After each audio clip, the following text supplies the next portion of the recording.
ਗੁਰੂ ਰੂਪ ਸਾਧ ਸੰਗਤ ਜੀਓ, ਗੱਜ ਵੱਜ ਕੇ ਫਤਿਹ ਬੁਲਾਓ ਜੀ। ਵਾਹਿਗੁਰੂ ਜੀ ਕਾ ਖਾਲਸਾ, ਵਾਹਿਗੁਰੂ ਜੀ ਕੀ ਫਤਿਹ।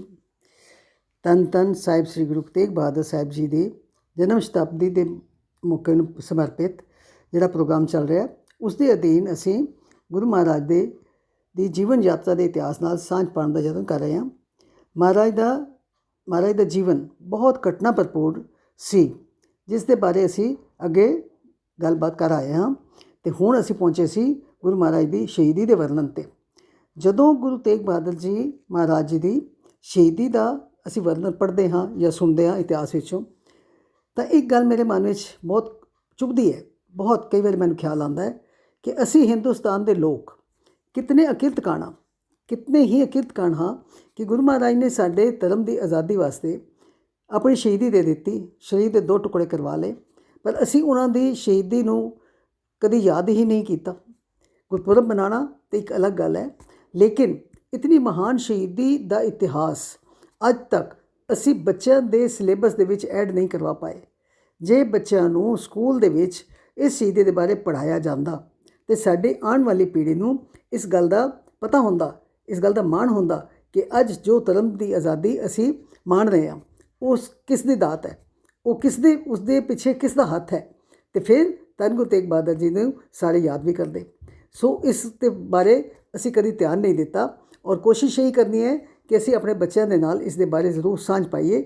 ਸਰਕਾਰ ਵੱਲੋਂ ਤਾਂ ਕੋਈ ਉਦਮ ਕੀਤਾ ਨਹੀਂ ਗਿਆ, ਬੱਚਿਆਂ ਨੂੰ ਸਕੂਲਾਂ 'ਚ ਕਦੀ ਗੁਰੂ ਤੇਗ ਬਹਾਦਰ ਜੀ ਦਾ ਨਾਮ ਪੜ੍ਹਾਇਆ ਹੀ ਨਹੀਂ ਗਿਆ, ਲੇਕਿਨ ਅਸੀਂ ਆਪਣੇ ਤੌਰ 'ਤੇ ਕਮ ਸੇ ਕਮ ਇਸ ਬਾਰੇ ਅਸੀਂ ਗੱਲਬਾਤ ਕਰ ਸਕਦੇ ਹਾਂ। ਖੈਰ, ਅਸੀਂ ਗੱਲ ਕਰ ਰਹੇ ਸੀ ਮਹਾਰਾਜ ਦੀ ਸ਼ਹੀਦੀ ਦੀ, ਔਰ ਸ਼ਹੀਦੀ ਦੇ ਬਾਅਦ ਇਸ ਤੋਂ ਵੀ ਜ਼ਿਆਦਾ ਇੱਕ ਸ਼ਰਮਨਾਕ ਹੋਰ ਗੱਲ ਕਿ ਇਤਨੀ ਵੱਡੀ ਕੁਰਬਾਨੀ ਮਹਾਰਾਜ ਨੇ ਕੀਤੀ, ਪਰ ਉਹਨਾਂ ਦੇ 4 ਦਿਨ ਤੱਕ ਉਹਨਾਂ ਦਾ ਧੜ ਦਾ ਸੰਸਕਾਰ ਜਿਹੜਾ ਸੀ ਉਹ ਤਾਂ ਭਾਈ ਲੱਖੀ ਸ਼ਾਹ ਨੇ ਆਪਣੇ ਘਰ ਨੂੰ ਅੱਗ ਲਗਾ ਕੇ ਤੇ ਕਰ ਦਿੱਤਾ, ਲੇਕਿਨ 4 ਦਿਨ ਤੱਕ ਵੀ ਸੀਸ ਦਾ ਸੰਸਕਾਰ ਨਹੀਂ ਹੋ ਸਕਿਆ। ਕਿਤਨੀ ਹੈਰਾਨੀ ਦੀ ਗੱਲ ਹੈ। ਮੁਗਲਾਂ ਦੇ ਜ਼ੁਲਮੀ ਰਾਜ ਦੇ ਇਤਿਹਾਸ ਦਾ ਇਹ ਕਾਲਾ ਪੰਨਾ ਹੈ ਕਿ ਧਰਮ ਦੀ ਰੱਖਿਆ ਕਰਨ ਵਾਲੇ ਮਹਾਂਪੁਰਸ਼ ਨੂੰ ਇਸ ਬੇਰਹਿਮੀ ਨਾਲ ਕਤਲ ਕੀਤਾ ਜਾਏ, ਅਤੇ ਫਿਰ ਮ੍ਰਿਤਕ ਦੇਹ ਦੀ ਬੇਅਦਬੀ ਕਰਨ ਦੀ ਭਰਪੂਰ ਕੋਸ਼ਿਸ਼ ਕੀਤੀ ਉਹਨਾਂ ਨੇ, ਪਰ ਧਰਮੀ ਸਿੱਖਾਂ ਨੇ ਆਪਣੀ ਜਾਨ 'ਤੇ ਖੇਡ ਕੇ ਵੀ ਉਹਨਾਂ ਦੀ ਇਸ ਚਾਲ ਨੂੰ ਸਫਲ ਨਹੀਂ ਹੋਣ ਦਿੱਤਾ। ਸੋ ਪਿਛਲੀ ਲੜੀ ਜੋੜਨ ਵਾਸਤੇ ਮੈਂ ਬੇਨਤੀ ਕਰਾਂਗੀ ਕਿ ਬਹਾਦਰ ਅਤੇ ਧਰਮੀ ਸਿੱਖ ਭਾਈ ਜੈਤਾ ਜੀ ਸੀਸ ਨੂੰ ਸੰਭਾਲ ਕੇ ਅਤੇ ਦਿੱਲੀ ਤੋਂ ਚੱਲੇ, ਅਤੇ ਕਿਸ ਤਰ੍ਹਾਂ ਛੁਪਦੇ ਛੁਪਾਉਂਦੇ 3 ਰਾਤਾਂ ਤੱਕ ਉਹ ਸ਼ਰਧਾਵਾਨ ਸਿੱਖਾਂ ਦੇ ਘਰਾਂ 'ਚ ਟਾਈਮ ਪਾਸ ਕਰਦੇ ਹੋਏ ਕਿੱਥੇ ਪਹੁੰਚ ਗਏ? ਕੀਰਤਪੁਰ ਸਾਹਿਬ ਦੇ ਨੇੜੇ ਪਹੁੰਚ ਗਏ। ਕੀਰਤਪੁਰ ਸਾਹਿਬ ਦੇ ਨੇੜੇ ਦੇ 2 ਸਿੱਖ ਭਾਈ ਉਦਾ ਅਤੇ ਭਾਈ ਨਾਨੂ ਜੀ, ਉਹ ਵੀ ਆਸ-ਪਾਸ ਹੀ ਫਿਰਦੇ ਰਹਿੰਦੇ ਸਨ, ਔਰ ਇਸ ਗੱਲ ਦੀ ਖਬਰ ਰੱਖਦੇ ਸਨ ਕਿ ਭਾਈ ਜੈਤਾ ਜੀ ਕਿੱਥੇ ਗਏ ਨੇ, ਔਰ ਉਹਨਾਂ ਨੇ ਕਿੱਥੇ ਆਰਾਮ ਕੀਤਾ, ਔਰ ਕਿਸੇ ਤਰ੍ਹਾਂ ਦੀ ਪ੍ਰੋਬਲਮ ਉਹਨਾਂ ਨੂੰ ਆ ਤਾਂ ਨਹੀਂ ਰਹੀ। ਜਿਸ ਕਿਸੇ ਸਹਾਇਤਾ ਦੀ ਲੋੜ ਹੋਵੇ ਤਾਂ ਉਹ ਆਸ-ਪਾਸ ਹੀ ਭੇਸ ਬਦਲ ਕੇ ਫਿਰਦੇ ਰਹਿੰਦੇ ਸਨ ਕਿ ਤਾਂ ਕਿ ਉਹਨਾਂ ਦਾ ਸਾਥ ਪੂਰਾ ਦਿੱਤਾ ਜਾਏ। ਹੁਣ ਜਦੋਂ ਕੀਰਤਪੁਰ ਸਾਹਿਬ ਦੇ ਕੋਲ ਉਹ ਪਹੁੰਚ ਗਏ, ਅਤੇ ਭਾਈ ਜੈਤਾ ਜੀ ਦੇ ਮਨ ਵਿੱਚ ਵੀ ਕੁਝ ਤਸੱਲੀ ਹੋਈ ਕਿ ਹੁਣ ਅਸੀਂ ਅਨੰਦਪੁਰ ਸਾਹਿਬ ਦੇ ਬਹੁਤ ਨੇੜੇ ਪਹੁੰਚ ਗਏ ਹਾਂ। ਸੋ ਉਹਨਾਂ ਨੂੰ ਇਹ ਲੱਗਿਆ ਕਿ ਬਹੁਤ ਸਾਰਾ ਮੁਸ਼ਕਿਲ ਦਾ ਸਮਾਂ ਅਸੀਂ ਕੱਟ ਆਇਆ, ਅਤੇ ਹੁਣ ਮੈਂ ਪਹੁੰਚ ਜਾਵਾਂਗਾ, ਨਾਲੇ ਗੁਰੂ ਗੋਬਿੰਦ ਸਿੰਘ ਸਾਹਿਬ ਦੇ ਦਰਸ਼ਨ ਕਰਾਂਗਾ, ਅਤੇ ਨਾਲੇ ਇਹ ਸੀਸ ਮਹਾਰਾਜ ਨੂੰ ਭੇਟ ਕਰਾਂਗਾ ਜਿਹੜਾ ਪ੍ਰਣ ਦਿੱਲੀ ਤੋਂ ਉਹ ਕਰਕੇ ਚੱਲੇ ਸੀ ਕਿ ਕਿਸੇ ਵੀ ਤਰੀਕੇ ਗੁਰੂ ਤੇਗ ਬਹਾਦਰ ਜੀ ਦਾ ਸੀਸ ਗੁਰੂ ਗੋਬਿੰਦ ਸਿੰਘ ਤੱਕ ਪਹੁੰਚਾਇਆ ਜਾਏ। ਸੋ 3 ਰਾਤਾਂ ਤਾਂ ਉਹਨਾਂ ਨੇ ਉੱਥੇ ਕੱਟ ਲਈਆਂ, ਅਤੇ ਹੁਣ ਉਹ ਪਹੁੰਚ ਗਏ ਕਿੱਥੇ? ਕੀਰਤਪੁਰ ਸਾਹਿਬ ਦੇ ਨੇੜੇ। ਹੁਣ ਭਾਈ ਉਦਾ ਅਤੇ ਭਾਈ ਨਾਨੂ, ਉਹਨਾਂ ਨੂੰ ਇਹ ਖਿਆਲ ਆਇਆ ਕਿ ਅਸੀਂ ਇੰਨੇ ਨੇੜੇ ਪਹੁੰਚ ਗਏ ਹਾਂ, ਅਤੇ ਕਿਉਂ ਨਾ ਅਸੀਂ ਜਾ ਕੇ ਅਤੇ ਗੁਰੂ ਗੋਬਿੰਦ ਸਿੰਘ ਜੀ ਨੂੰ ਇਸ ਗੱਲ ਦੀ ਖਬਰ ਦੇ ਦਈਏ। ਸੋ ਉਹ ਅੱਗੇ ਜਾ ਕੇ ਕਾਹਲੀ ਤੇਜ਼ ਰਫ਼ਤਾਰ ਦੇ ਨਾਲ ਚੱਲੇ, ਅਤੇ ਉਹ ਪਹੁੰਚ ਗਏ ਕਿੱਥੇ? ਅਨੰਦਪੁਰ ਸਾਹਿਬ।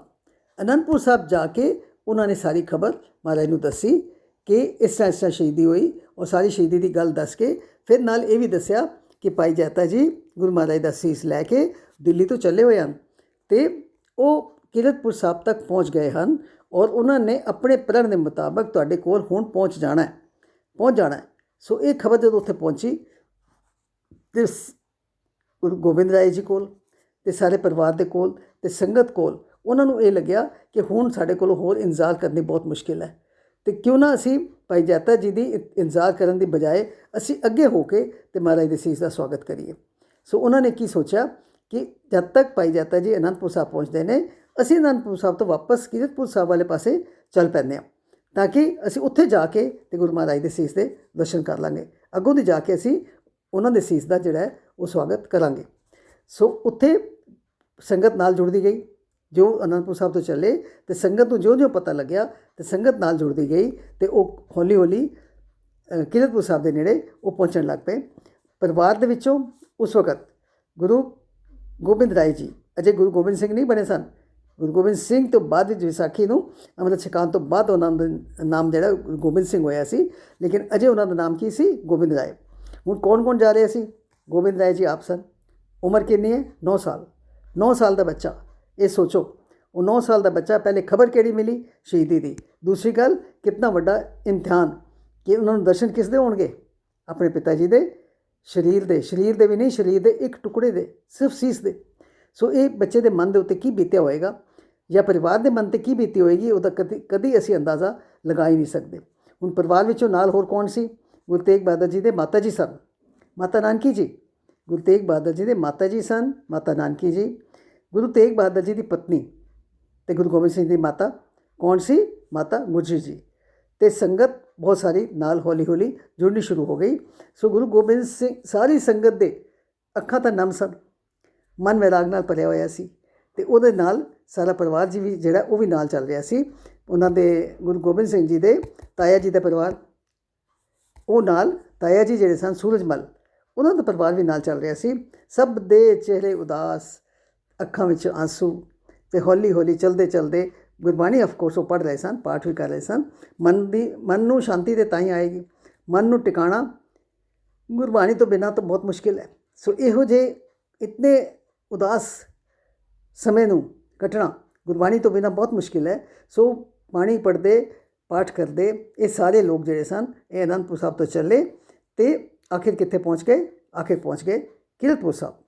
ਕੀਰਤਪੁਰ ਸਾਹਿਬ ਜਦੋਂ ਪਹੁੰਚੇ, ਉੱਧਰੋਂ ਭਾਈ ਜੈਤਾ ਜੀ ਵੀ ਕੀਰਤਪੁਰ ਸਾਹਿਬ ਪਹੁੰਚ ਗਏ। ਉਹ ਤਾਂ ਉੱਥੋਂ ਦਰਗਾਹੀ ਸ਼ਾਹ ਦੀ ਕੁਟੀਆ ਤੋਂ ਚੱਲੇ ਸਨ ਅਤੇ ਚੱਲੇ ਸਨ ਕਿੱਥੇ? ਕੀਰਤਪੁਰ ਸਾਹਿਬ ਵਾਲੇ ਪਾਸੇ। ਤਾਂ ਉੱਥੋਂ ਚਲਦੇ ਚਲਦੇ ਉਹ ਵੀ ਕਿੱਥੇ ਪਹੁੰਚ ਗਏ? ਉਹ ਪਹੁੰਚ ਗਏ ਕੀਰਤਪੁਰ ਸਾਹਿਬ। ਹੁਣ ਉੱਥੇ ਜਾ ਕੇ ਭਾਈ ਜੈਤਾ ਜੀ ਨੇ, ਇੱਥੇ ਮੈਂ ਇੱਕ ਪਿਛਲੇ ਵਾਰੀ ਦਾ ਜੋ ਸਵਾਲ ਕੀਤਾ ਸੀ ਉਸ ਦਾ ਜਵਾਬ ਦੇਣਾ ਚਾਹਾਂਗੀ। ਪਿਛਲੀ ਵਾਰੀ ਸਵਾਲ ਪੁੱਛਿਆ ਸੀ ਕਿ ਉਹਨਾਂ ਨੇ ਕਿਸ ਮੁਸਲਮਾਨ ਦੀ ਕੁਟੀਆ ਦੇ ਵਿੱਚ ਰਾਤ ਕੱਟੀ ਸੀ, ਭਾਈ ਜੈਤਾ ਜੀ ਨੇ। ਸੋ ਉਹ ਮੁਸਲਮਾਨ ਫਕੀਰ ਦਰਵੇਸ਼ ਜਿਹੜਾ ਸੀ ਉਸਦਾ ਨਾਮ ਸੀ ਦਰਗਾਹੀ ਸ਼ਾਹ। ਸੋ ਦਰਗਾਹੀ ਸ਼ਾਹ ਦੇ ਕੋਲੋਂ ਰਾਤ ਕੱਟ ਕੇ ਉੱਥੋਂ ਚੱਲੇ ਸਨ ਅਤੇ ਫਿਰ ਉਹ ਪਹੁੰਚੇ ਸਨ ਕਿੱਥੇ? ਕੀਰਤਪੁਰ ਸਾਹਿਬ। ਹੁਣ ਭਾਈ ਜੈਤਾ ਜੀ ਉੱਥੇ ਪਹੁੰਚ ਕੇ ਅਤੇ ਉਹਨਾਂ ਨੇ ਇੱਕ ਥੜੇ ਦੇ ਉੱਤੇ ਸੀਸ ਨੂੰ ਰੱਖਿਆ। ਜਦ ਥੜੇ 'ਤੇ ਸੀਸ ਰੱਖਿਆ ਅਤੇ ਹਰ ਬੰਦੇ ਦੀ, ਚਾਹੇ ਉਹ ਪਰਿਵਾਰ ਹੈ ਚਾਹੇ ਸੰਗਤ ਵਿੱਚੋਂ ਹੈ, ਹਰ ਬੰਦੇ ਦੀ ਇੱਛਾ ਇਹ ਸੀ ਕਿ ਮੈਂ ਹੁਣ ਦਰਸ਼ਨ ਕਰਾਂ। ਲੇਕਿਨ ਕਦੀ ਇਮੈਜਿਨ ਕਰਕੇ ਦੇਖੋ ਕਿ ਉੱਥੇ ਜਿਹੜੀ ਸੰਗਤ ਹੈ ਜਾਂ ਜਿਹੜਾ ਪਰਿਵਾਰ ਹੈ, ਪਰਿਵਾਰ ਕਿਹੜਾ ਹੈ? ਬਿਲਕੁਲ ਨਿਕਟ ਸਪੁੱਤਰ ਹੈ, ਮਾਤਾ ਹੈ ਔਰ ਪਤਨੀ ਹੈ। ਇਹ ਤਿੰਨੋਂ ਐਸੇ ਬੰਦੇ ਨੇ ਜਿਨ੍ਹਾਂ ਦੇ ਖੂਨ ਦੇ ਰਿਸ਼ਤੇ ਨੇ, ਔਰ ਉਹਨਾਂ ਦੇ ਵਾਸਤੇ ਇਹ ਸੋਚਣਾ ਕਿ ਅਸੀਂ ਜਲਦੀ ਤੋਂ ਜਲਦੀ ਕਿਸੇ ਤਰੀਕੇ ਬਾਬਾ ਦੇ ਦਰਸ਼ਨ ਕਰੀਏ, ਇਹ ਸੋਚਣਾ ਜਾਇਜ਼ ਸੀ। ਸੋ ਉਹਨਾਂ ਨੇ ਥੜੇ ਦੇ ਉੱਤੇ ਸੀਸ ਰੱਖ ਦਿੱਤਾ ਤਾਂ ਕਿ ਇੱਕ ਇੱਕ ਕਰਕੇ ਜਿਹੜੇ ਨੇ ਉਹ ਸਾਰੇ ਵਾਰੀ ਦਰਸ਼ਨ ਕਰ ਸਕਣ।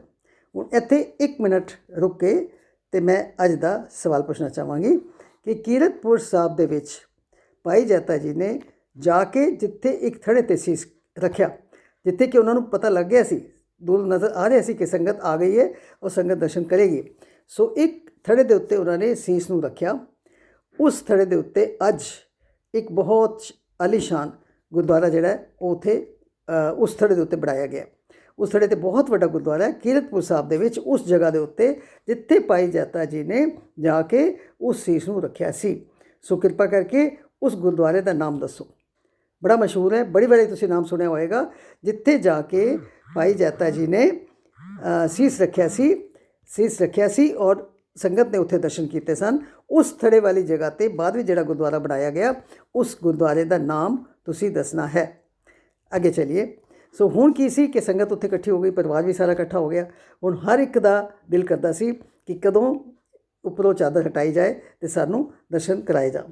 ਔਰ ਖ਼ਾਸ ਤੌਰ 'ਤੇ ਇਹ ਜਾਣ ਕੇ ਕਿ ਪੂਰਾ ਸਰੀਰ ਨਹੀਂ, ਸਿਰਫ ਸੀਸ ਹੀ ਹੈ, ਇਹ ਜਾਣ ਕੇ ਅਤੇ ਸਭ ਦਾ ਜਿਹੜਾ ਵੀ ਸੁਣਦਾ ਉਹਦਾ ਕਲੇਜਾ ਫਟਣ ਲੱਗਦਾ ਸੀ ਕਿ ਸਾਡੇ ਨਾਲ ਹੋਇਆ ਕੀ? ਇਹ ਕੀ ਹੋਇਆ? ਇਹ ਇਸ ਦੁਨੀਆ ਦੇ ਉੱਤੇ ਕੀ ਹੋ ਰਿਹਾ ਹੈ? ਦੂਜਿਆਂ ਦੇ ਧਰਮ ਦੀ ਰੱਖਿਆ ਕਰਨ ਵਾਸਤੇ ਜਿਹੜੀ ਕੁਰਬਾਨੀ ਦਿੱਤੀ ਗਈ ਹੈ ਉਸ ਕੁਰਬਾਨੀ ਕਰਨ ਦਾ ਇਹ ਫਲ ਮਿਲਿਆ। ਸੋ ਲੋਕਾਂ ਦੇ ਮਨ ਦੇ ਅੰਦਰ ਬੜੇ ਸਵਾਲ ਉੱਠ ਰਹੇ ਸਨ, ਪਰ ਇਸ ਵਕਤ ਇੱਛਾ ਇੱਕੋ ਹੀ ਸੀ ਸਾਰੇ ਪਰਿਵਾਰ ਦੀ ਔਰ ਸਾਰੀ ਸੰਗਤ ਦੀ ਕਿ ਕਿਸੇ ਤਰੀਕੇ ਸਾਨੂੰ ਸੀਸ ਦੇ ਦਰਸ਼ਨ ਜਿਹੜੇ ਉਹ ਕਰਾਏ ਜਾਣ। ਹੁਣ ਜਦੋਂ ਭਾਈ ਜਾਤਾ ਜੀ ਨੇ ਟੋਕਰੀ ਦੇ ਉੱਪਰੋਂ ਚਾਦਰ ਨੂੰ ਹਟਾਈ ਤੇ ਉਸ ਵਕਤ ਇੱਕ ਇੱਕ ਕਰਕੇ ਹਰ ਬੰਦਾ ਜਿਹੜਾ ਉਹ ਦਰਸ਼ਨ ਕਰਨਾ ਚਾਹੁੰਦਾ ਸੀ। ਸੋ ਇੱਕ ਇੱਕ ਕਰਕੇ ਸਭ ਬੰਦੇ ਜਿਹੜੇ ਸਨ ਉਹ ਅੱਗੇ ਆ ਰਹੇ ਸਨ ਦਰਸ਼ਨ ਕਰਨ ਵਾਸਤੇ। ਸਭ ਤੋਂ ਪਹਿਲੇ ਆਏ ਮਾਤਾ ਨਾਨਕੀ ਜੀ। ਹੁਣ ਮਾਤਾ ਨਾਨਕੀ ਜੀ ਦੇ ਦਿਲ ਦੀ ਦਸ਼ਾ ਨੂੰ ਕਦੀ ਮਹਿਸੂਸ ਕਰਕੇ ਦੇਖੋ ਕਿ ਮਾਂ ਦੇ ਸਾਹਮਣੇ ਪੁੱਤਰ ਦਾ ਸਰੀਰ ਦੀ ਇਹ ਹਾਲਤ ਕਿ ਉਹਨਾਂ ਦੇ ਪੂਰਾ ਸਰੀਰ ਵੀ ਨਹੀਂ, ਸਿਰਫ ਸੀਸ, ਔਰ ਉਹ ਵੀ 4 ਦਿਨ ਪਹਿਲੇ ਦਾ ਕੱਟਿਆ ਹੋਇਆ, ਉਹ ਅਗਰ ਸਾਹਮਣੇ ਆ ਜਾਏ ਤੇ ਮਾਂ ਦੇ ਦਿਲ ਦੇ ਉੱਤੇ ਕੀ ਬੀਤਦੀ ਹੈ। ਬੱਚੇ ਨੂੰ ਜ਼ਰਾ ਜਿਹੀ ਚੋਟ ਲੱਗ ਜਾਏ ਤੇ ਮਾਂ ਦਾ ਹਾਲ ਬੁਰਾ ਹੋ ਜਾਂਦਾ ਹੈ। ਉਸ ਤੋਂ ਬਾਅਦ ਅਸੀਂ ਕਈ ਵਾਰੀ ਦੇਖਦੇ ਹਾਂ TV 'ਤੇ ਕਈ ਵਾਰੀ ਖਬਰ ਆਉਂਦੀ ਹੈ ਸੈਨਾ ਦੇ ਵਿੱਚ ਜਿਹੜੇ ਕਿਸਾਨ ਜਿਹੜੇ ਜਵਾਨ ਜਿਹੜੇ ਨੇ ਉਹ ਸ਼ਹੀਦੀਆਂ ਪ੍ਰਾਪਤ ਕਰ ਜਾਂਦੇ ਨੇ ਤੇ ਜਦੋਂ ਉਹਨਾਂ ਦੀਆਂ ਲਾਸ਼ਾਂ, ਉਹਨਾਂ ਦੀਆਂ ਡੈੱਡ ਬੋਡੀਜ਼ ਬਕਸੇ ਵਿੱਚ ਪੈਕ ਹੋ ਕੇ ਤੇ ਉਹਨਾਂ ਸ਼ਹੀਦਾਂ ਦੇ ਘਰਾਂ 'ਚ ਪਹੁੰਚਦੀਆਂ ਨੇ, ਉਹਨਾਂ ਦੇ ਪਿੰਡਾਂ ਵਿੱਚ ਪਹੁੰਚਦੀਆਂ ਨੇ ਤੇ ਉਹ ਨਜ਼ਾਰਾ ਕਿਸ ਤਰ੍ਹਾਂ ਦਾ ਹੁੰਦਾ ਹੈ। ਉਸ ਵਕਤ ਦੇਖਦੇ ਹਾਂ ਉਹਨਾਂ ਦੀ ਮਾਂ ਦੀ ਕੀ ਹਾਲਤ ਹੁੰਦੀ ਹੈ, ਪਤਨੀ ਦੀ ਕੀ ਹਾਲਤ ਹੁੰਦੀ ਹੈ, ਬੱਚੇ ਰੋ ਰਹੇ ਹੁੰਦੇ ਨੇ, ਪਿੰਡ ਵਾਲੇ ਸਾਰੇ ਲੋਕ ਰੋ ਰਹੇ ਹੁੰਦੇ ਨੇ ਔਰ ਉਹ ਦੇਖ ਕੇ ਸਾਡਾ ਵੀ ਦਿਲ ਦਹਿਲ ਜਾਂਦਾ ਹੈ ਕਿ ਇਤਨੀ ਦੂਰ ਜਿਹਨੇ ਦੇਸ਼ ਵਾਸਤੇ ਸ਼ਹੀਦੀ ਦਿੱਤੀ ਔਰ ਦੇਖੋ ਉਸ ਦੀ ਲਾਸ਼ ਜਿਹੜੀ ਘਰ ਵਾਪਸ ਕਿਸ ਤਰ੍ਹਾਂ ਆਈ। ਖੁਸ਼ੀ ਗਿਆ ਹੋਣਾ, ਫੌਜ ਵਿੱਚ ਭਰਤੀ ਹੋਇਆ ਹੋਣਾ, ਲੇਕਿਨ ਅੱਜ ਦੇਖੋ ਉਸ ਦੀ ਲਾਸ਼ ਕਿਸ ਤਰ੍ਹਾਂ ਵਾਪਸ ਆਈ ਹੈ। ਸੋ ਉਹੀ ਨਜ਼ਾਰਾ ਇੱਥੇ ਸੀ ਕਿ ਮਹਾਰਾਜ ਦਾ ਸੀਸ ਉੱਥੇ ਆ ਰਿਹਾ ਤੇ ਪਰਿਵਾਰ ਦੇਖ ਰਿਹਾ। ਜਿਸ ਤਰ੍ਹਾਂ ਉੱਥੇ ਪਰਿਵਾਰਾਂ ਦੀ ਹਾਲਤ ਹੁੰਦੀ ਹੈ ਉਹ ਹਾਲਤ ਕਦੀ ਇਮੈਜਿਨ ਕਰੋ ਕਿ ਮਾਂ ਦੇ ਦਿਲ 'ਤੇ ਕੀ ਬੀਤੀ ਹੋਏਗੀ। ਪਰ ਤਨ ਮਾਵਾਂ ਸਨ, ਤਨ ਪਤਨੀ ਸੀ, ਤਨ ਪਰਿਵਾਰ ਸੀ ਜਿਨ੍ਹਾਂ ਨੇ ਉਹ ਨਜ਼ਾਰਾ ਦੇਖਿਆ। ਹੁਣ ਮਾਤਾ ਜੀ ਨੇ ਦਰਸ਼ਨ ਕੀਤੇ। ਉਸ ਤੋਂ ਬਾਅਦ ਵਾਰੀ ਆਈ ਮਾਤਾ ਗੁਜਰ ਜੀ ਦੀ। ਹੁਣ ਮਾਤਾ ਗੁਜਰ ਜੀ ਕੌਣ ਨੇ? ਪਤਨੀ। ਅਸੀਂ ਗ੍ਰਸਤੀ ਹਾਂ, ਅਸੀਂ ਸਾਰੇ ਇਸ ਚੀਜ਼ ਨੂੰ ਮਹਿਸੂਸ ਕਰ ਸਕਦੇ ਹਾਂ ਕਿ ਪਤਨੀ ਦੇ ਸਾਹਮਣੇ ਪਤੀ ਦੀ ਇਹ ਹਾਲਤ ਹੋਵੇ ਤੇ ਉਹ ਕਿਸ ਤਰ੍ਹਾਂ ਉਹਨਾਂ ਨੂੰ ਕਿਸ ਤਰ੍ਹਾਂ ਲੱਗਦਾ ਹੋਏਗਾ। ਔਰ ਪਤਨੀ ਵੀ ਕਿਹੜੀ, ਖਾਸ ਤੌਰ 'ਤੇ ਮਾਤਾ ਗੁਜਰੀ ਜੀ। ਮਾਤਾ ਗੁਜਰੀ ਦਾ ਆਪਣਾ ਜੀਵਨ ਹੀ ਇਤਨਾ ਮਹਾਨ ਹੈ ਕਿ ਸਾਰੀ ਉਮਰ ਉਹਨਾਂ ਨੇ ਆਪਣੇ ਪਤੀ ਦਾ ਸਾਥ ਦਿੱਤਾ, ਦੁੱਖ ਵਿੱਚ, ਸੁੱਖ ਵਿੱਚ, ਬਿਮਾਰੀ ਵਿੱਚ, ਤਪੱਸਿਆ ਵਿੱਚ। ਜਦੋਂ ਉਹਨਾਂ ਨੇ ਤਪੱਸਿਆ ਕੀਤੀ 26 ਸਾਲ ਮਹਾਰਾਜ ਨੇ, ਤੇ ਮਾਤਾ ਗੁਜਰੀ ਜੀ ਨੇ ਸਾਥ ਨਹੀਂ ਛੱਡਿਆ। ਜਵਾਨੀ ਦੀ ਉਮਰ ਸੀ, ਨਵੀਂ ਸ਼ਾਦੀ ਹੋਈ ਸੀ, ਜਵਾਨੀ ਦੀ ਉਮਰ ਸੀ, ਸਾਥ ਨਹੀਂ ਛੱਡਿਆ। ਬਾਹਰ ਬੈਠ ਕੇ ਰਖਵਾਲੀ ਕੀਤੀ, ਉਹਨਾਂ ਦੀ ਤਪੱਸਿਆ 'ਚ ਪੂਰਾ ਸਾਥ ਦਿੱਤਾ ਔਰ ਸਾਰੀ ਉਮਰ ਇੱਕੋ ਹੀ ਏਮ ਆਪਣੇ ਸਾਹਮਣੇ ਰੱਖਿਆ ਕਿ ਮੈਂ ਹਰ ਹਾਲਤ ਵਿੱਚ ਆਪਣੇ ਪਤੀ ਦਾ ਸਾਥ ਦੇਣਾ। ਹੁਣ ਇੱਥੇ ਵੀ ਦੇਖੋ ਕਿ ਜਦੋਂ ਉਹ ਦੇਖਣ ਆਏ ਨੇ ਤੇ ਕਿਸ ਤਰੀਕੇ ਨਾਲ ਉਹਨਾਂ ਨੇ ਆਪਣੇ ਦਿਲ ਨੂੰ ਸੰਭਾਲਿਆ ਹੋਏਗਾ, ਕਿਸ ਤਰੀਕੇ ਨਾਲ ਆਪਣੀਆਂ ਫੀਲਿੰਗਸ ਜਿਹੜੀਆਂ ਨੇ ਉਹ ਅੰਦਰ ਹੀ ਕੁੱਟ ਲਈਆਂ ਹੋਣਗੀਆਂ, ਅੰਦਰੋਂ ਹੀ ਸੋਚਿਆ ਹੋਣਾ ਕਿ ਦੇਖੋ ਇਹ ਟਾਈਮ ਵੀ ਮੈਂ ਦੇਖਣਾ ਸੀ। ਪਰ ਤਨ ਮਾਤਾ ਗੁਜਰੀ, ਤਨ ਮਾਤਾ ਗੁਜਰੀ, ਜਿੰਨੀ ਵਾਰੀ ਤਨ ਕਹੀਏ ਉਤਨਾ ਹੀ ਥੋੜ੍ਹਾ ਹੈ। ਮਾਤਾ ਗੁਜਰੀ ਜੀ ਨੇ ਅੱਖਾਂ ਵਿੱਚੋਂ ਇੱਕ ਆਂਸੂ ਨਹੀਂ ਵਹਾਇਆ, ਇੱਕ ਆਂਸੂ ਅੱਖਾਂ 'ਚ ਨਹੀਂ ਆਉਣ ਦਿੱਤਾ, ਬਲਕਿ ਉਹਨਾਂ ਨੇ ਕੀ ਕੀਤਾ, ਦਰਸ਼ਨ ਕਰਨ ਤੋਂ ਬਾਅਦ ਖੜੇ ਹੋ ਕੇ ਹੱਥ ਜੋੜ ਕੇ ਬੇਨਤੀ ਕੀ ਕੀਤੀ, ਉਸ ਪਰਮਾਤਮਾ ਦਾ, ਉਸ ਅਕਾਲ ਪੁਰਖ ਦਾ ਸ਼ੁਕਰ ਕੀਤਾ ਔਰ ਨਾਲ ਹੀ ਕਿਹਾ ਕਿ ਅਕਾਲ ਪੁਰਖ ਦਾ ਸ਼ੁਕਰਾਨਾ ਹੈ ਤੁਹਾਡੀ ਸਿੱਖੀ ਕੇਸਾਂ ਸੁਆਸਾਂ ਨਾਲ ਨਿਭ ਗਈ। ਦੇਖੋ ਆਪਣੇ ਪਤੀ ਦੇ ਨਾਲ ਕਿਸ ਤਰ੍ਹਾਂ ਗੱਲਾਂ ਕਰ ਰਹੇ ਨੇ ਮਾਤਾ ਗੁਜਰੀ ਜੀ। ਤੁਹਾਡੀ ਸਿੱਖੀ ਕੇਸਾਂ ਸੁਆਸਾਂ ਨਾਲ ਨਿਭ ਗਈ। ਮੇਰੇ ਵਾਸਤੇ ਵੀ ਅਰਦਾਸ ਕਰਨੀ ਕਿ ਮੇਰਾ ਜੀਵਨ ਵੀ ਇਸੇ ਤਰੀਕੇ ਨਾਲ ਪਰਮਾਤਮਾ ਦੇ ਹੁਕਮ ਨਾਲ ਮੇਰੀ ਸਿੱਖੀ ਵੀ ਕੇਸਾਂ ਸੁਆਸਾਂ ਨਾਲ ਨਿਭ ਜਾਏ। ਮੇਰੇ ਵਾਸਤੇ ਵੀ ਅਰਦਾਸ ਕਰਨਾ, ਮੇਰੀ ਸਿੱਖੀ ਵੀ ਨਿਭ ਜਾਏ। ਉਹਨਾਂ ਨੇ ਬਿਲਕੁਲ ਰੋਏ ਨਹੀਂ, ਸ਼ੋਰ ਨਹੀਂ ਮਚਾਇਆ, ਚੀਕਾਂ ਨਹੀਂ ਮਾਰੀਆਂ, ਬਲਕਿ ਅਰਦਾਸ ਕੀਤੀ, ਅਕਾਲ ਪੁਰਖ ਅਰਦਾਸ ਕੀਤੀ ਕਿ ਜੇ ਇਹਨਾਂ ਦੀ ਸਿੱਖੀ ਨਿਭ ਗਈ ਤੇ ਮੇਰੇ ਉੱਤੇ ਵੀ ਕਿਰਪਾ ਕਰਨੀ ਮੇਰੀ। ਔਰ ਵਾਕਈ ਦੇਖੋ ਉਹਨਾਂ ਦੀ ਮਾਤਾ ਗੁਜਰੀ ਜੀ ਦੀ ਸਿੱਖੀ ਕਿਸ ਤਰੀਕੇ ਨਾਲ ਨਿਭੀ। ਇਤਿਹਾਸ ਅਸੀਂ ਬਾਅਦ ਵਿੱਚ ਪੜ੍ਹਦੇ ਹਾਂ, ਜ਼ਿਆਦਾ ਲੰਬਾ ਉਸ ਪਾਸੇ ਨਾ ਜਾਈਏ, ਲੇਕਿਨ ਪੋਤਰਿਆਂ ਨੂੰ ਆਪਣੇ ਅੱਖਾਂ ਸਾਹਮਣੇ ਸ਼ਹੀਦ ਹੁੰਦਿਆਂ ਦੇਖਿਆ ਔਰ ਨਾਲ ਹੀ ਆਪਣੇ ਪ੍ਰਾਣ ਤਿਆਗ ਦਿੱਤੇ। ਸੋ ਆਖਰੀ ਸਵਾਸ ਤੱਕ ਉਹਨਾਂ ਨੇ ਆਪਣੀ ਸਿੱਖੀ ਨੂੰ ਕੇਸਾਂ ਸੁਆਸਾਂ ਨਾਲ ਨਿਭਾਇਆ। ਸੋ ਉਹਨਾਂ ਨੇ ਇਹ ਵਾਲੀ ਅਰਦਾਸ ਕਿੱਥੇ ਕੀਤੀ ਸੀ? ਕੀਰਤਪੁਰ ਸਾਹਿਬ ਕੀਤੀ ਸੀ। ਸੋ ਮਾਤਾ ਜੀ ਨੇ ਜਦ ਦਰਸ਼ਨ ਕਰ ਲਏ, ਧੰਨ ਜਿਗਰਾ ਸੀ ਮਾਤਾ ਜਿਗਰੀ ਦਾ। ਹੋਰ ਕੋਈ ਬੰਦਾ ਹੁੰਦਾ ਤੇ ਉਹ ਸਾਰਾ ਚੀਕਾਂ ਮਾਰ ਕੇ ਸਾਰੇ ਸ਼ਹਿਰ ਨੂੰ ਇਕੱਠਾ ਕਰ ਲੈਂਦਾ, ਲੇਕਿਨ 2 ਹੱਥ ਜੋੜ ਕੇ ਉਹਨਾਂ ਨੇ ਅਰਦਾਸ ਕੀਤੀ ਹੈ। ਔਰ ਇਹ ਸਾਰਾ ਸ਼ੁਕਰਾਨਾ, ਇਹ ਸਾਰਾ ਅਸੀਂ ਇਤਿਹਾਸ ਵੀ ਪੜ੍ਹਦੇ ਹਾਂ, ਇਹ ਸਾਰੀ ਘਟਨਾ ਇਤਿਹਾਸ ਵਿੱਚ ਦਰਜ ਹੈ ਕਿ ਮਾਤਾ ਜੀ ਨੇ ਕਿਸ ਤਰੀਕੇ ਨਾਲ ਇਹ ਕਿਹਾ ਸੀ ਕਿ ਤੁਹਾਡਾ ਧਰਮ ਤਾਂ ਨਿਭ ਗਿਆ, ਮੇਰੇ ਸਿਰ 'ਤੇ ਮਿਹਰ ਭਰੇ ਹੱਥ ਰੱਖੋ, ਮੇਰੀ ਸਿੱਖੀ ਵੀ ਕੇਸਾਂ ਸੁਆਸਾਂ ਨਾਲ ਨਿਭ ਜਾਏ। ਸ਼ਾਇਦ ਉਹਨਾਂ ਦੀ ਮੰਗ ਵੀ ਮਹਾਰਾਜ ਨੇ ਸੁਣੀ ਸੀ ਔਰ ਵਾਕਈ ਬਾਕੀ ਸਾਰੀ ਜ਼ਿੰਦਗੀ ਵੀ ਉਹਨਾਂ ਨੇ ਦੁੱਖਾਂ ਮੁਸੀਬਤਾਂ ਵਿੱਚ ਕੱਟ ਕੇ ਤੇ ਆਖਰੀ ਸਵਾਸਾਂ ਤੱਕ ਉਹਨਾਂ ਨੇ ਆਪਣੇ ਧਰਮ ਨੂੰ ਨਿਭਾਇਆ। ਧੰਨ ਸੀ ਜਿਗਰਾ ਮਾਤਾ ਗੁਜਰੀ ਦਾ। ਪਤੀ ਦੀ ਸ਼ਹੀਦੀ ਉਹਨਾਂ ਨੇ ਦੇਖੀ, ਪੁੱਤਰ ਦਾ ਵਿਛੋੜਾ ਵੇਖਿਆ, ਪੋਤਰਿਆਂ ਦੀ ਸ਼ਹੀਦੀ ਦੇਖੀ, ਅੱਖਾਂ ਨਾਲ ਸਭ ਕੁਝ ਦੇਖ ਕੇ ਵੀ ਆਪਣੇ ਧਰਮ ਨੂੰ ਉਹਨਾਂ ਨੇ ਨਿਭਾਇਆ ਤੇ ਇਸੇ ਤਰੀਕੇ ਨਾਲ ਕੇਸਾਂ ਸਵਾਸਾਂ ਸਹਿਤ ਉਹ ਅਕਾਲ ਪੁਰਖ ਦੀ ਗੋਦ ਵਿੱਚ ਚਲੇ ਗਏ। ਹੁਣ ਅੱਗੇ ਦੇਖੀਏ ਪੁੱਤਰ ਦਾ ਕੀ ਹਾਲ। ਪੁੱਤਰ ਕੌਣ ਸੀ? ਗੋਬਿੰਦ ਰਾਏ ਜੀ। ਉਮਰ 9 ਸਾਲ। ਪਿਤਾ ਦੇ ਇਸ ਹਾਲ ਵਿੱਚ ਦਰਸ਼ਨ ਕਰਨੇ ਇੱਕ ਬੱਚੇ ਵਾਸਤੇ ਕਿੰਨਾ ਮੁਸ਼ਕਿਲ ਕੰਮ ਹੈ। ਦੂਸਰੀ ਗੱਲ ਕਿ ਉਹਨਾਂ ਨੂੰ ਨਾਲ ਦੇ ਨਾਲ ਆਪਣੀ ਜ਼ਿੰਮੇਵਾਰੀ ਵੀ ਮਹਿਸੂਸ ਕੀਤੀ, ਕਿਉਂਕਿ ਪਿਤਾ ਜੀ ਉਹਨਾਂ ਨੂੰ ਕਹਿ ਕੇ ਗਏ ਸਨ ਕਿ ਪੰਥ ਦੀ ਜ਼ਿੰਮੇਵਾਰੀ ਅੱਗੋਂ ਤੁਸੀਂ ਸੰਭਾਲਣੀ ਹੈ। ਸੋ ਉਹਨਾਂ ਨੂੰ ਇਹ ਲੱਗਿਆ ਕਿ ਹੁਣ ਪਿਤਾ ਜੀ ਤਾਂ ਰਹੇ ਨਹੀਂ, ਸੋ ਸਾਰੀ ਜ਼ਿੰਮੇਵਾਰੀ ਜਿਹੜੀ ਹੈ ਉਹ ਮੈਂ ਹੀ ਅੱਗੋਂ ਨਿਭਾਉਣੀ ਹੈ। ਆਪਣੇ ਕੌਮ ਦਾ, ਆਪਣੇ ਪੰਥ ਦਾ ਸਾਰਾ ਜਿਹੜਾ ਉਹ ਮੈਂ ਰੱਖਣਾ ਹੈ। ਸੋ ਉਸ ਬੱਚੇ ਦੀ ਮਨੋਦਸ਼ਾ ਅਸੀਂ ਕਦੀ ਇਮੈਜਿਨ ਕਰ ਨਹੀਂ ਸਕਦੇ। ਕਦੀ ਵੀ ਇਮੈਜਿਨ ਕਰਕੇ ਦੇਖੋ, ਕਦੀ ਅਸੀਂ ਉਸ ਨੂੰ ਸੋਚ ਨਹੀਂ ਸਕਦੇ ਕਿ 9 ਸਾਲ ਦਾ ਬੱਚਾ ਉਸ ਵਕਤ ਦੁੱਖ ਮਹਿਸੂਸ ਕਰੇ, ਉਹ ਪਿਤਾ ਦੇ ਸੀਸ ਨੂੰ ਦੇਖ ਕੇ ਰੋਣ ਲੱਗ ਪਵੇ, ਜਾਂ ਉਹ ਆਪਣੇ ਮਨ ਦੇ ਵਿੱਚ ਉਹ ਅਗਲਾ ਜੀਵਨ ਜਿਹੜਾ ਉਸ ਨੂੰ ਸੋਚਣ ਲੱਗ ਪਵੇ ਕਿ ਹੁਣ ਸਾਰੀਆਂ ਜ਼ਿੰਮੇਵਾਰੀਆਂ ਮੇਰੇ 'ਤੇ ਆ ਗਈਆਂ। ਜਦ ਬੱਚੇ ਦੇ ਅਸੀਂ ਸੰਸਾਰ ਵੀ ਦੇਖਦੇ ਹਾਂ, ਆਪਣੇ ਘਰਾਂ ਦੇ ਵਿੱਚ ਅਸੀਂ ਲੋਕ ਗ੍ਰਸਤੀ ਹਾਂ, ਜਦੋਂ ਦੇਖਦੇ ਹਾਂ ਕੋਈ ਕਿਸੇ ਦੀ ਕੋਈ ਚਲਾਣਾ ਕਰ ਜਾਂਦਾ, ਬੱਚੇ ਛੋਟੇ ਛੋਟੇ ਰਹਿ ਜਾਂਦੇ ਨੇ ਅਤੇ ਉਹਨਾਂ ਬੱਚਿਆਂ ਦੇ ਸਿਰ ਦੇ ਉੱਤੇ ਸਾਰੀ ਜ਼ਿੰਮੇਵਾਰੀ ਆ ਜਾਂਦੀ। ਅਸੀਂ ਸਾਰੇ ਵੀ ਇਹੀ ਕਹਿੰਦੇ ਹਾਂ, ਹਾਏ ਬੜੇ ਛੋਟੇ ਸੀ, ਦੇਖੋ ਸਾਰੀ ਜ਼ਿੰਮੇਵਾਰੀ ਇਹਨਾਂ ਦੇ ਸਿਰ 'ਤੇ ਆ ਗਈ। ਅਤੇ ਗੋਬਿੰਦ ਰਾਏ ਜੀ ਦੇ ਉੱਪਰ ਸਿਰਫ ਮਾਤਾ ਜੀ ਦੀ ਅਤੇ ਸਿਰਫ ਦਾਦੀ ਜੀ ਦੀ ਜਾਂ ਸਿਰਫ ਆਪਣੇ ਪਰਿਵਾਰ ਦੀ ਜ਼ਿੰਮੇਵਾਰੀ ਨਹੀਂ ਸੀ, ਬਲਕਿ ਪੂਰੇ ਪੰਥ ਦੀ, ਪੂਰੀ ਕੌਮ ਦੀ ਜ਼ਿੰਮੇਵਾਰੀ ਵੀ ਉਹਨਾਂ ਦੇ ਸਿਰ 'ਤੇ ਸੀ। ਸੋ ਉਸ 9 ਸਾਲ ਦੇ ਬੱਚੇ ਨੇ ਕੀ ਮਹਿਸੂਸ ਕੀਤਾ ਹੋਏਗਾ ਕਿ ਹੁਣ ਪਹਿਲੇ ਮੈਂ ਇਸ ਦਾ ਦੁੱਖ ਮਨਾਵਾਂ, ਕਿ ਮੈਂ ਅੱਗੋਂ ਜ਼ਿੰਮੇਵਾਰੀ ਸੰਭਾਲਣ ਵਾਸਤੇ ਆਪਣੇ ਮਨ ਨੂੰ ਤਿਆਰ ਕਰਾਂ, ਆਪਣੇ ਮਨ ਨੂੰ ਪੱਕਾ ਕਰਾਂ। ਸੋ ਉਹਨਾਂ ਨੇ ਸਭ ਤੋਂ ਪਹਿਲਾ ਕੰਮ ਕੀ ਕੀਤਾ ਕਿ ਭਾਈ ਜੈਤੇ ਨੂੰ ਬੁਲਾਇਆ। ਭਾਈ ਜੈਤੇ ਨੂੰ ਬੁਲਾਇਆ ਅਤੇ ਬੁਲਾ ਕੇ ਉਹਨਾਂ ਦੇ ਕੋਲੋਂ ਥੋੜ੍ਹੀ ਜਿਹੀ ਗੱਲ ਪੁੱਛੀ, ਪੂਰੀ ਡਿਟੇਲ ਅਜੇ ਗੱਲ ਨਹੀਂ ਪੁੱਛੀ, ਕਿਉਂਕਿ ਹੁਣ ਇਸ ਵਕਤ ਸਭ ਤੋਂ ਜ਼ਰੂਰੀ ਕੰਮ ਸੀ ਕਿ ਕਿਸੇ ਤਰੀਕੇ ਵੀ ਜਲਦੀ ਤੋਂ ਜਲਦੀ ਹੁਣ ਇਸ ਸੀਸ ਦਾ ਸੰਸਕਾਰ ਕੀਤਾ ਜਾਏ, ਕਿਉਂਕਿ ਚੌਥਾ ਦਿਨ ਹੋ ਚੁੱਕਾ ਸੀ। 4 ਦਿਨ ਤੱਕ ਉਸ ਸਰੀਰ ਨੂੰ ਰੱਖਣਾ, ਉਸ ਸੀਸ ਨੂੰ ਰੱਖਣਾ। ਤਾਨੇ ਸਿੱਖ ਸਨ, ਅਣਖੀ ਸਿੱਖ ਸਨ, ਤਾਨੇ ਬਹਾਦਰ ਸਿੱਖ ਸਨ ਜਿਨ੍ਹਾਂ ਨੇ ਉਹਨਾਂ ਨੂੰ ਸੰਭਾਲਿਆ, ਲੇਕਿਨ ਹੁਣ ਮੌਕਾ ਐਸਾ ਸੀ ਕਿ ਜਲਦੀ ਤੋਂ ਜਲਦੀ ਹੀ ਹੁਣ ਸੰਸਕਾਰ ਜਿਹੜਾ ਉਹ ਕਰ ਦੇਣਾ ਚਾਹੀਦਾ। ਸੋ ਮਹਾਰਾਜ ਨੇ ਜ਼ਿਆਦਾ ਲੰਬੀ ਗੱਲ ਨਹੀਂ ਕੀਤੀ, ਲੇਕਿਨ ਭਾਈ ਜੈਤੇ ਨੂੰ ਗੱਲ ਨਾਲ ਲਾਇਆ। ਭਾਈ ਜੈਤੇ ਨੂੰ ਗੱਲ ਨਾਲ ਲਾ ਕੇ ਅਤੇ ਕੀ ਆਸ਼ੀਰਵਾਦ ਦਿੱਤਾ। ਉਹਨਾਂ ਨੇ ਕਿਹਾ ਕਿ ਇਹ ਕੰਮ ਜਿਹੜਾ ਹੈ ਇਹ ਸਿਰਫ ਕੋਈ ਅਣਖੀ ਪੁੱਤਰ ਹੀ ਕਰ ਸਕਦਾ ਹੈ, ਕੋਈ ਬਾਹਰ ਦਾ ਬੰਦਾ ਇਹ ਕੰਮ ਨਹੀਂ ਕਰ ਸਕਦਾ। ਜੋ ਤੁਸੀਂ ਕੰਮ ਕੀਤਾ ਉਹ ਬਹੁਤ ਮਹਾਨ ਹੈ। ਔਰ ਉਸ ਵਕਤ ਤਾਂ ਗੋਬਿੰਦ ਰਾਏ ਜੀ ਨੇ ਉਹਨਾਂ ਨੂੰ ਵਰਦਾਨ ਕੀ ਦਿੱਤਾ ਸੀ? ਰੰਗਰੇਟਾ ਗੁਰੂ ਕਾ ਬੇਟਾ। ਉਹ ਜਾਤ ਦੇ ਕੀ ਸਨ? ਰੰਗਰੇਟਾ ਕਿਹਨੂੰ ਕਹਿੰਦੇ ਨੇ? ਅੱਜ ਦੀ ਭਾਸ਼ਾ ਜਿਹਨੂੰ ਅਸੀਂ ਡਾਇਰ ਕਹਿੰਦੇ ਹਾਂ, ਜਿਹੜੇ ਪਗੜੀਆਂ, ਕੱਪੜੇ, ਚੁੰਨੀਆਂ ਰੰਗਦੇ ਨੇ, ਉਹ ਡਾਇਰ ਹੁੰਦੇ ਨੇ ਨਾ। ਸੋ ਉਹ ਜਾਤ ਵਿੱਚੋਂ ਸਨ ਰੰਗਰੇਟੇ, ਮਤਲਬ ਨੀਵੀਂ ਜਾਤ ਵਿੱਚੋਂ ਸਨ। ਲੇਕਿਨ ਗੁਰੂ ਗੋਬਿੰਦ ਰਾਏ ਜੀ ਨੇ ਉਹਨਾਂ ਨੂੰ ਕਿੰਨਾ ਵੱਡਾ ਦਰਜਾ ਦੇ ਦਿੱਤਾ, ਰੰਗਰੇਟਾ ਗੁਰੂ ਕਾ ਬੇਟਾ। ਗੁਰੂ ਕਾ ਬੇਟਾ ਕੌਣ ਸੀ? ਗੋਬਿੰਦ ਰਾਏ ਜੀ ਆਪ। ਅਤੇ ਦੂਸਰਾ ਗੁਰੂ ਕਾ ਬੇਟਾ ਕੌਣ ਹੋ ਗਿਆ? ਜੇ ਭਾਈ ਜੈਤਾ ਜੀ ਨੂੰ ਕਿਹਾ ਅਤੇ ਉਹ ਕੌਣ ਹੋ ਗਿਆ? ਇਹ ਮੇਰਾ ਭਰਾ ਹੋ ਗਿਆ। ਤੂੰ ਮੇਰਾ ਵੱਡਾ ਭਰਾ ਹੈ, ਤੂੰ ਬਹੁਤ ਵੱਡਾ ਕੰਮ ਕੀਤਾ ਹੈ, ਤੂੰ ਬਹੁਤ ਅਣਖੀਲਾ ਬੰਦਾ ਹੈ, ਔਰ ਇਹ ਅਣਖ ਤੋਂ ਬਿਨਾਂ ਇਹ ਕੰਮ ਜਿਹੜਾ ਉਹ ਕੋਈ ਕਰ ਨਹੀਂ ਸਕਦਾ। ਤੂੰ ਬੜੀ ਵੱਡੀ ਕੁਰਬਾਨੀ ਕੀਤੀ ਹੈ। ਸੋ ਉਹ ਵਰਦਾਨ ਜਿਹੜਾ ਸੀ ਹਮੇਸ਼ਾ ਵਾਸਤੇ ਹਿਸਟਰੀ ਦੇ ਵਿੱਚ ਜਿਹੜਾ ਉਹ ਦਰਜ ਹੋ ਗਿਆ, ਰੰਗਰੇਟਾ ਗੁਰੂ ਕਾ ਬੇਟਾ। ਸੋ ਉਸ ਨੂੰ ਇਹ ਆਸ਼ੀਰਵਾਦ ਦੇ ਕੇ ਅਤੇ ਫਿਰ ਮਹਾਰਾਜ ਨੇ ਉਸ ਵਕਤ ਇਹ ਕਿਹਾ ਕਿ ਹੁਣ ਸਮਾਂ ਇਜਾਜ਼ਤ ਨਹੀਂ ਦੇ ਰਿਹਾ ਅਤੇ ਹੁਣ ਸਾਨੂੰ ਇੱਥੋਂ ਜਲਦੀ ਚੱਲਣਾ ਚਾਹੀਦਾ ਔਰ ਸਾਨੂੰ ਅਨੰਦਪੁਰ ਸਾਹਿਬ ਪਹੁੰਚਣਾ ਚਾਹੀਦਾ, ਕਿਉਂਕਿ ਘਰ ਅਨੰਦਪੁਰ ਸਾਹਿਬ ਸੀ। ਗੁਰੂ ਤੇਗ ਬਹਾਦਰ ਜੀ ਜਿੱਥੋਂ ਗਏ ਸਨ ਦਿੱਲੀ ਵਾਸਤੇ, ਉਹ ਘਰ ਕਿਹੜਾ ਸੀ? ਉਹ ਘਰ ਅਨੰਦਪੁਰ ਸਾਹਿਬ ਸੀ। ਸੋ ਗੋਬਿੰਦ ਰਾਏ ਜੀ ਇਹ ਚਾਹੁੰਦੇ ਸਨ ਕਿ ਸੰਸਕਾਰ ਜਿਹੜਾ ਆਪਣੇ ਘਰ ਵਿੱਚ ਜਾ ਕੇ ਕੀਤਾ ਜਾਏ। ਸੋ ਉੱਥੋਂ ਕੀਰਤਪੁਰ ਉਹਨਾਂ ਨੇ ਕਿਹਾ ਕਿ ਹੁਣ ਇੱਥੋਂ ਚੱਲਣਾ ਚਾਹੀਦਾ। ਇਤਨੀ ਦੇਰ ਦੇ ਵਿੱਚ ਸੰਗਤ ਵਿੱਚੋਂ ਕੁਝ ਸਿੱਖਾਂ ਨੇ ਇੰਤਜ਼ਾਮ ਕੀਤਾ ਕਿ ਬੜੀ ਦੂਰ ਤੋਂ, ਦਿੱਲੀ ਤੋਂ ਭਾਈ ਜੈਤਾ ਜੀ ਟੋਕਰੀ ਵਿੱਚ ਲੈ ਕੇ ਅਤੇ ਕਿਸ ਤਰੀਕੇ ਨਾਲ ਅਸੀਂ ਲੈ ਕੇ ਆਏ ਨੇ ਸੀਸ ਨੂੰ, ਅਤੇ ਕਮ ਸੇ ਕਮ ਇੱਥੋਂ ਤਾਂ ਹੁਣ ਅਸੀਂ ਸਤਿਕਾਰ ਨਾਲ ਲੈ ਜਾਈਏ, ਥੋੜ੍ਹਾ ਰਸਤਾ ਰਹਿ ਗਿਆ। ਸੋ ਉਹਨਾਂ ਨੇ ਪਾਲਕੀ ਦਾ ਅਰੇਂਜਮੈਂਟ ਕੀਤਾ। ਉੱਥੇ ਇੱਕ ਪਾਲਕੀ ਲਿਆਂਦੀ ਗਈ, ਉਸ ਪਾਲਕੀ ਵਿੱਚ ਰੱਖ ਕੇ ਅਤੇ ਗੁਰੂ ਤੇਗ ਬਹਾਦਰ ਜੀ ਦੇ ਸੀਸ ਨੂੰ ਅਨੰਦਪੁਰ ਸਾਹਿਬ ਪਹੁੰਚਾਇਆ ਗਿਆ। ਔਰ ਉਸ ਪਾਲਕੀ ਦੇ ਪਿੱਛੇ ਪਿੱਛੇ ਸਾਰੀ ਸੰਗਤ ਹੋਰ ਵੀ ਵੱਧ ਗਈ ਸੀ। ਜੋ ਖਬਰ ਫੈਲੀ, ਸੰਗਤ ਇਕੱਠੀ ਹੋਣੀ ਸ਼ੁਰੂ ਹੋ ਗਈ।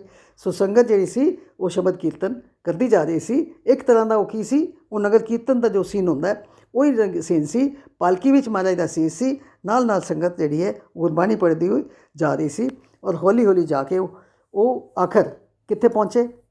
ਆਖਰ ਪਹੁੰਚ ਗਏ ਅਨੰਦਪੁਰ ਸਾਹਿਬ। ਅਤੇ ਅਨੰਦਪੁਰ ਸਾਹਿਬ ਕੀ ਸੀ?